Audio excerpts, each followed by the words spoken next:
কদিন আগে যে রাত্রিবেলা হঠাৎ করে সি গ্রিন, গোলাপি আর হলুদ জ্যাবার মাছের ব্রিডিং করিয়েছিলাম, সেই জ্যাবার মাছ কিন্তু দুর্দান্ত ডিম দিয়েছিল, যেটা তোমাদের আগের ভিডিওয়ে দেখিয়েছিলাম। আর আজকের ভিডিওতে আমরা দেখাবো যে সেই সি গ্রিন, হলুদ আর গোলাপি জ্যাবার মাছের বাচ্চা কেমন জন্মালো আর কেমন পদ্ধতিতে সেই মাছগুলো পুকুরে ছাড়া হয়। আর তাছাড়া কদিন আগে যে গোলপিস মাছের বাচ্চা পুকুরে ছেড়েছিলাম, সেই গোলপিস মাছের বাচ্চাকে ডিমের কুসুম কেমনভাবে খেতে দেওয়া হয়, এই সব কিছুই একসঙ্গে আজকের ভিডিওর মাধ্যমে দেখতে হবে। তো বন্ধুরা, সকালবেলা চলে এসেছি আমার রঙিন মাছের ফার্মে। তোমাদের দেখালাম যে সব পেটির মধ্যে মোটর চলছে, জ্যাবার মাছের বাচ্চা ঘোরাঘুরি করছে। তারপরে বোর্ড থেকে জ্যাকগুলো খুলে দিলাম মোটরের। এবারে বাচ্চা দেখো, জ্যাবার মাছের বাচ্চা কিন্তু গিজ গিজ করছে। এই পেটিটাতে ছিল সি গ্রিন জ্যাবার মাছের বাচ্চা। মোটামুটি কম করে হোক 3-4 হাজার বাচ্চা হবেই বন্ধুরা, যা মোটামুটি দেখা যাচ্ছে। তো আর দেরি না করে মাছগুলো এবার তোলা হবে। গামলির মধ্যে জল তুলে নিয়েছি। এবারে বাচ্চা মাছগুলো তুলে নিয়ে তারপরে তোমাদের একেবারে দেখাবো। তো বন্ধুরা, বাচ্চা মাছগুলো সব গামলির মধ্যে তোলা হয়ে গেছে। মাছগুলো এবার দেখো বিড় বিড় বিড় করে চারদিকে কিরম ঘোরাঘুরি করছে। তো এই মাছগুলো কিন্তু এবারে ফিল্টার নেটে ছাড়া হবে, তার কারণ জ্যাবরা মাছের বাচ্চা খুব ছোট হয়। তো বন্ধুরা, তোমরা মোটামুটি গামলির মধ্যে ভালো মতোই মাছ কিন্তু দেখতে পাচ্ছ।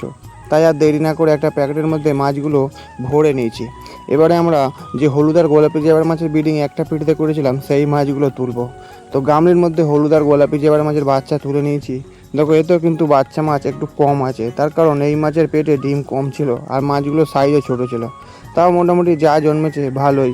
দেখো, গামলির মধ্যে ঘোরাঘুরি করছে। তো এই মাছটাও আমি এবারে প্যাকেট করে নেবো। তো বন্ধুরা, দুটো মাছের প্যাকেট করা হয়ে গেছে।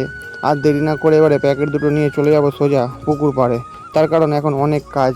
দুটো ফিল্টার নেট খাটাতে হবে, তবে এই মাছগুলো নেটের মধ্যে ছাড়া হবে। যাই হোক, আর এখানে ইট নিয়ে চলে এসেছি, আর মাছের প্যাকেট দুটো এখানে বসানো আছে। আর গামলির মধ্যে মগ আছে আর ডিমের কুসুম আছে, যে খাবারটা আগে গোলপি মাছকে খেতে দেওয়া হবে, তারপরে নেট কাটিয়ে জ্যাবরা মাছগুলো ছাড়া হবে। তো জ্যাবরা মাছের প্যাকেট দুটো নিয়ে চলে এসেছি পুকুরের এই কোণের দিকে, তার কারণ এদিকে কিছুটা ফাঁকা অংশ ছিল, এইখানেই আমি ফিল্টার নেট দুটো খাটাবো। তার কারণ ওদিকে কম বেশি সব নেট খাটানো হয়ে গেছে আর জায়গা নেই।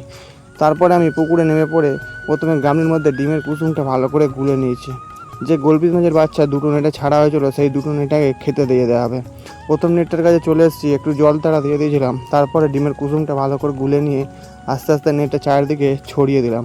এই নেটটাতেও মোটামুটি ভালো মতোই গোলপিস মাছের বাচ্চা জন্মেছে, যেটা আমরা পরে দেখাবো অন্য একটা ভিডিওর মাধ্যমে। আবার চলে এসেছি আর একটা নেটের কাছে। এই নেটটাতে শোলা দিয়ে চাপা দেওয়া ছিল, বৃষ্টির কারণে এটা গাছের তলায় নেটটা ছিল, সেই কারণে। আর এই কোণের দিকে দেখো গোলপিস মাছের বাচ্চা ঘোরাঘুরি করছে, একটু ভালো করে দেখলে দেখতে হবে। তো যাই হোক, ওই নেটটা তো খাবার দিয়ে চলে গেছিলাম নেট খাঁটাতে। দুটো ফিল্টার নেট খাঁটানো হয়ে গেছে বন্ধুরা। এবারে এই নেট দুটোতে একটা একটা প্যাকেট মাছ ছেড়ে দেওয়া হবে। তো যাই হোক, নেট দুটো খাঁটানো হয়ে যাওয়ার পরে তার মধ্যে ইট দিয়ে নেট ডুবিয়ে দেওয়ার পরে প্রথমে হলুদ আর গোলাপি জ্যাবরা মাছের বাচ্চার প্যাকেটটা খুলে নিয়েছি। দেখো, এবারে কিন্তু মাছ ভালো দেখা যাচ্ছে, সূর্যের আলোয় উপরে প্যাকেট ভাসছে।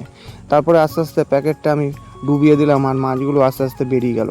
তারপরে চলে এসেছি যে গ্রিন জ্যাবরাটা ছিল, সেই জ্যাবরার বাচ্চাটা ছাড়ার জন্য। যেহেতু মাছগুলো অনেক, তাই ছাড়ার জন্য ক্যামেরাটা দেখাতে পারলাম না। তো আজকের ভিডিও এই পর্যন্তই। আবার দেখা হচ্ছে আগামীকাল অন্য কোনো ভিডিও।